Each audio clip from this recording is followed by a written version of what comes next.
नमस्कार मित्रों। तो आई हमारी आपकी आज फिर मुलाकात होगी। तो आई आज बात करने वाला हूं मैं वाणी पे। अक्सर इस समाज में चर्चा होती है कि उनकी वाणी बड़ी सिद्ध वाणी है, और कई बार समाज में सरल भाषा में लोग बोलते हैं, अरे वो तो काली वाणी का आदमी भाई, जो बोल देता वही सही हो जाता है। तो ये शुद्ध वाणी और काली वाणी क्या होती है? दोनों गलत बातें हैं। समाज में कई अनेक मिथ्याचारी शब्द, मिथ्याचारी कहना ठीक, हाँ, पाखंडी शब्द ही इस्तेमाल किए जाते हैं। आपको वो आदमी सूट किया तो सत्यवाणी है, किसी ने आपको सत्य कह दिया, मुंह से निकल गया उसके, और आपको सूट नहीं किया तो काली वाणी। मतलब आपके लाभ के अनुसार से सत्यवाणी और आपके हानि के हिसाब से काली वाणी। यही चलती है ना समाज में।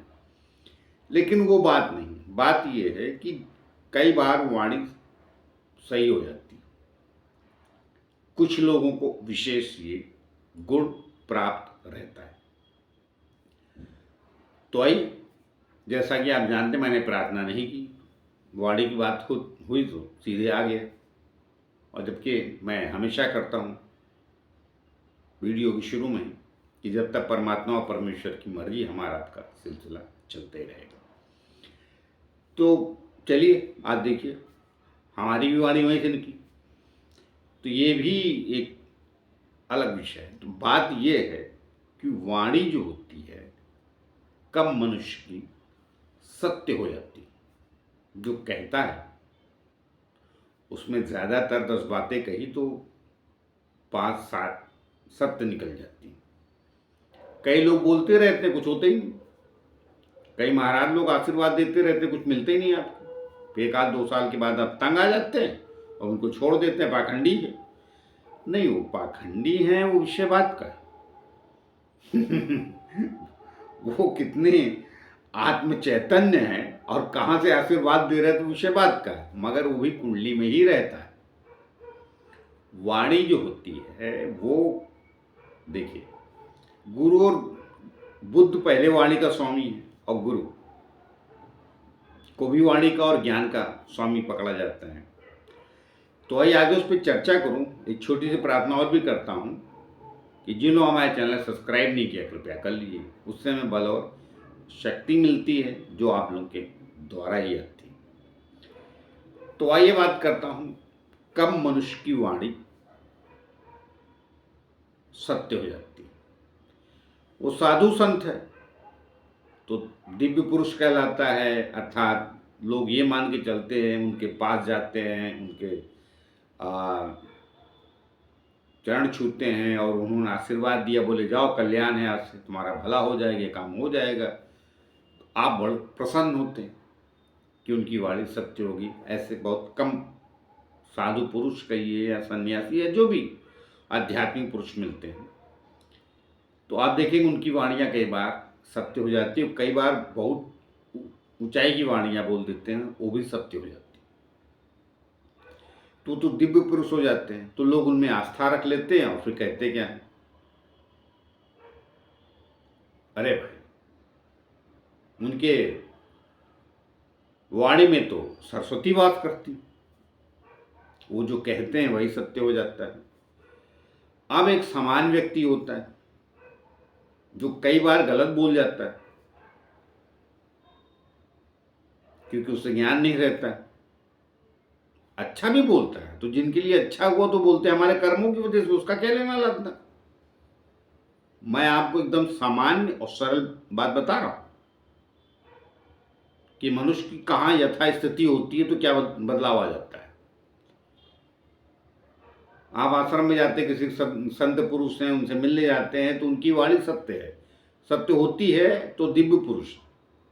मगर समान जन जीवन में भी आप देखेंगे कई बार कई लोग बोल देते हैं, अक्सर जब आपके बारे में गलत कह देते हैं और वो सही निकल जाता है तो आप बोलते हैं उससे दूर रहो, वो तो काली वाणी वाला है।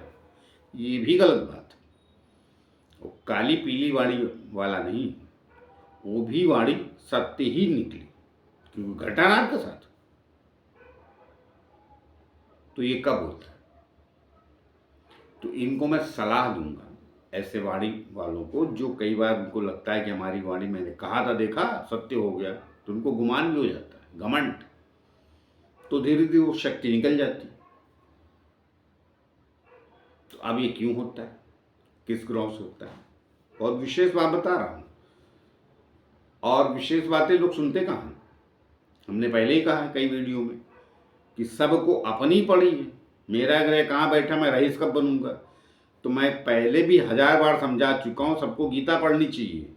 अरे भाई, ये मन की वजह से होता है। ये चंद्रमा जो है सबकी कुंडली में होता है, और ये बड़ा पाजी है, ये राहु से भी खतरनाक है, बहुत डिमांड करता है, और मिलेगा ये 8 ग्रहों से पूछो आप, मगर किसको सुनना? कईयों को तो कमेंट्स आता है, क्यों तर्क की सोचना, ये सोचना बुरी बात? अरे किसने मना किया यार? मगर यथार्थ में भी तो रहो कि वर्तमान में ये नहीं मिल रहा, भविष्य में कब मिलेगा, विषय बात का। तो फिर क्या होता है?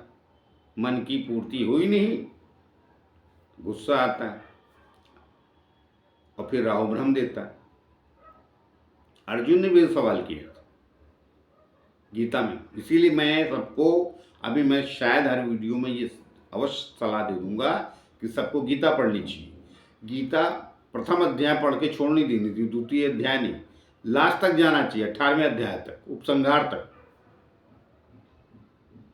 और एक दिन में समझ में नहीं आएगी, सालों साल पढ़ते रहिए, अर्थात 2, 5, 10 साल लगे रहिए।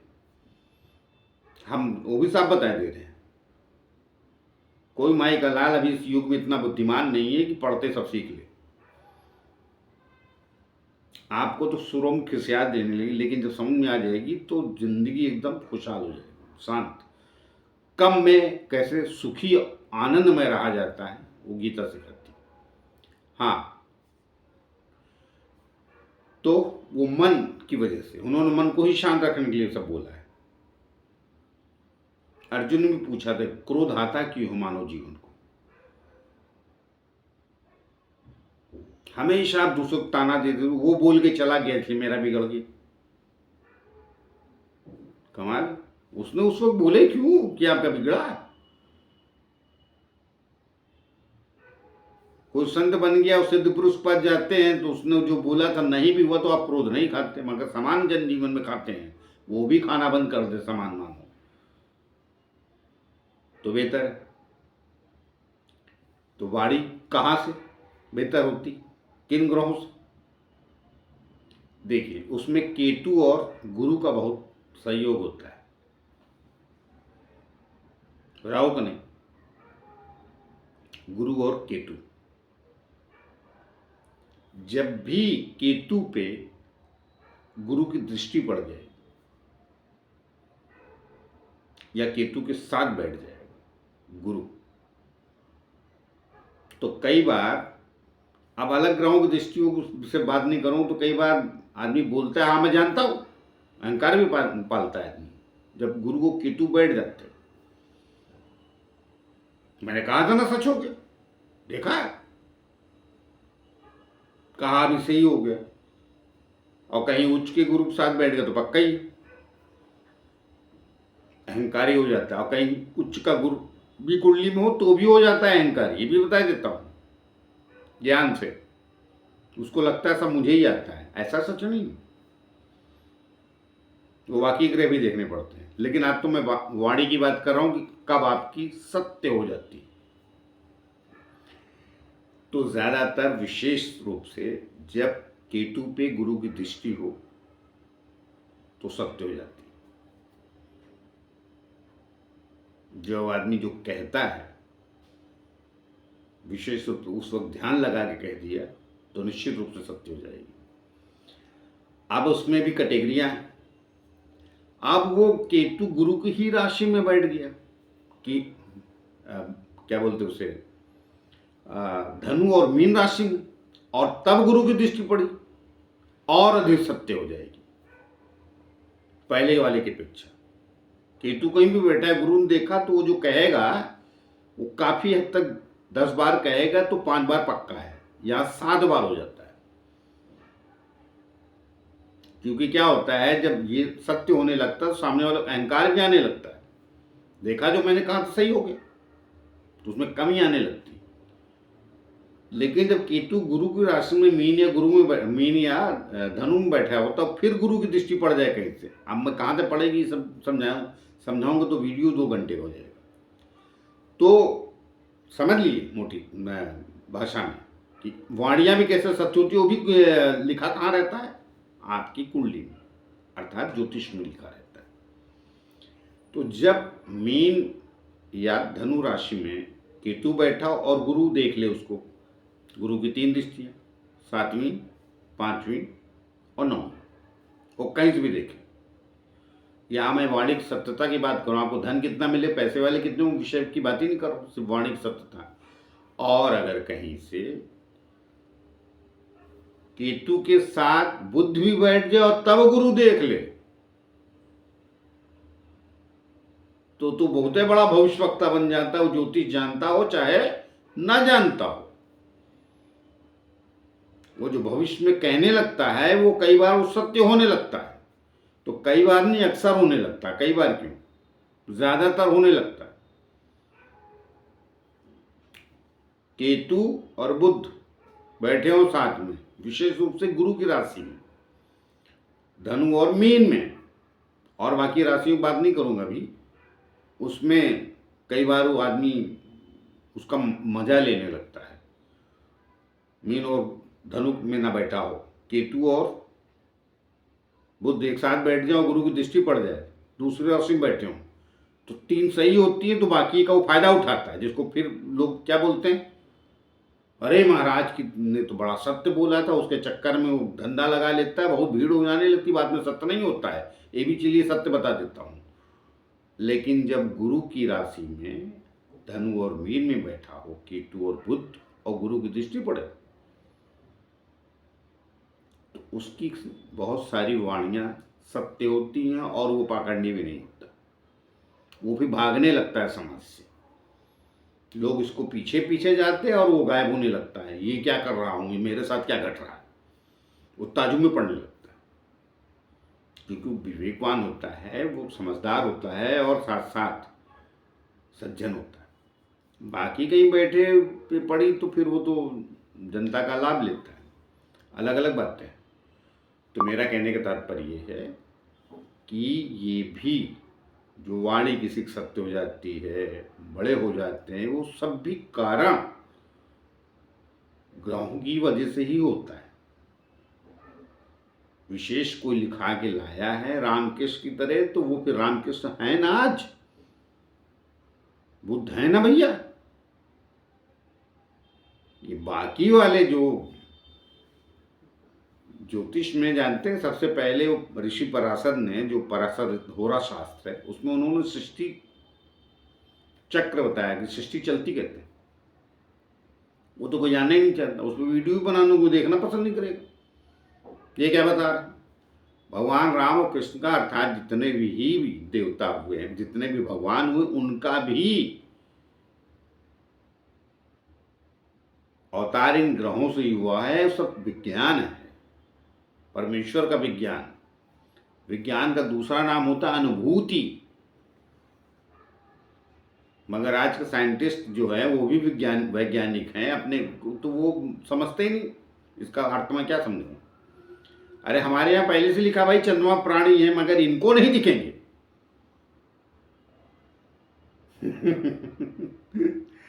बात एकदम 100 आने खरी। कि किसी आध्यात्मिक गुरु को लेके जाए चंद्रमा में, वैज्ञानिक, हम पक्का बता दें, ढूंढ दें।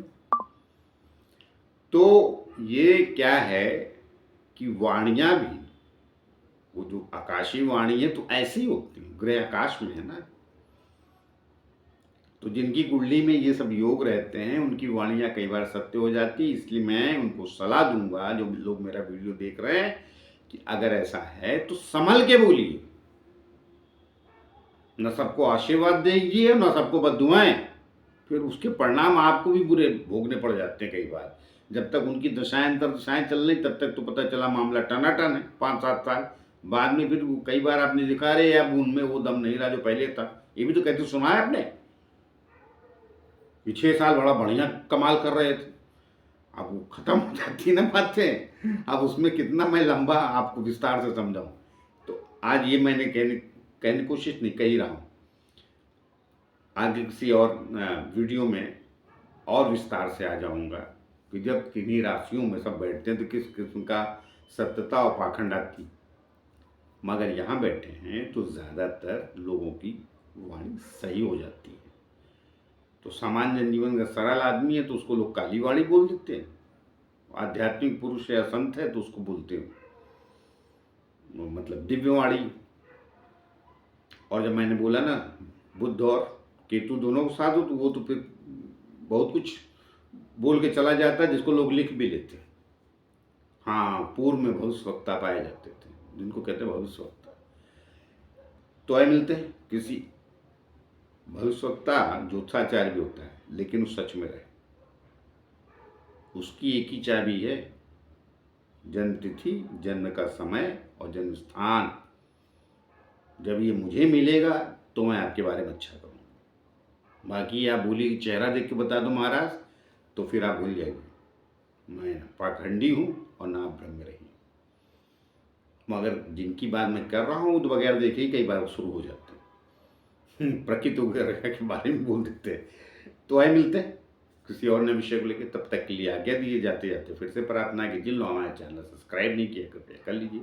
उससे हमें बल और शक्ति मिलती है जो आप उनके द्वारा ही आती है। तो आए मिलते हैं। नमस्कार।